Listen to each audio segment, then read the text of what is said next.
સમાજનો બાપુજી એક સરદાર વલ્લભભાઈ પટેલ છે ને એટલે બોલતા શરમ આવે ભાઈ, હરમ આવે અમને, હરમ ઢોલરિયા હરમ આવે.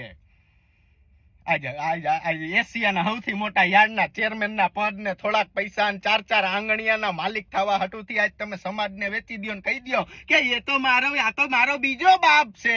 શરમ આવવી જોઈએ, શરમ ઢોલરિયા, શરમ આવવી જોઈએ. હું 400 હાથ હાંકતો નહીં કે હું ગોંડલ ની પેલા મારા બાપુજી હાંકતા ને પછી હું હાંકતો ને 400 હાથ હાંકતો હોય ઈ માણાને જયરાજસિંહ કાખમાં ઉપાડીને ગોંડલ યાર્ડના ચેરમેન બનાવે અને પછી ભાજપના રાજકોટના જિલ્લા પ્રમુખ બનાવે અને ઈ ભાઈ 4 આંગણિયાના પાર્ટનર, પછી આમ લક્ઝરીસ બંગલો, 2-3 મકાન અને લક્ઝરીસ ઓલી કેવી કહેવાય આપણે ઇલેક્ટ્રિક કાર, પછી એના ઘરના સદસ્યો પાસે લાખ 1.5 લાખના ફોન. આ કોણ ચકલા ચરકવા આવ્યો તો તમારી ઘરે, તો થોડુંક ચરક અમારી ઘરે મોકલજો. આ તો સમાજને તમે કયો કે અમે આ બધું આમાંથી કર્યું, પણ સમાજને 1 કાવડિયાનું 1% અમે દીધું નથી. સમજી ગયા? અમે સમાજને દીધું નથી. પાછા મુદ્દા ઉપર આવી જાય. તમે મને કોઈ એવો બતાવો, હાર્દિક પટેલ પછીની વાત છે, બરોબર, અને અમારે કોઈ હાર્દિક પટેલ થવું નથી. હું 2021 થી MLA છું.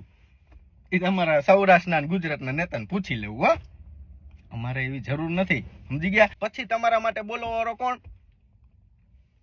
હે, કોક ઘીરે આવીને ધોકા મારી જાય પછી તમારા હાટું કોણ બોલશે? ખાલી એટલું કયો ને, બીજું કાંઈ કેવું નથી. એટલા બીવો છો, એટલા હું કામ બીવાનું? ભલા માણા, કાયદા કાનૂન છે. આ જો મને હેરાન કરતા હતા, 3 જગ્યાએ અરજી નાખી, 3 જગ્યાએ.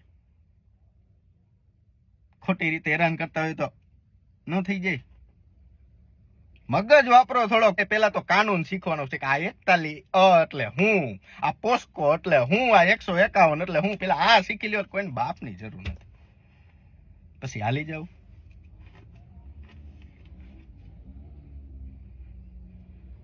અને ટાઈમે ઘા મારવા વાળા છે આ બધા, ટાઈમે. અને એક આ વરિષ્ઠ પાસો મને એક આ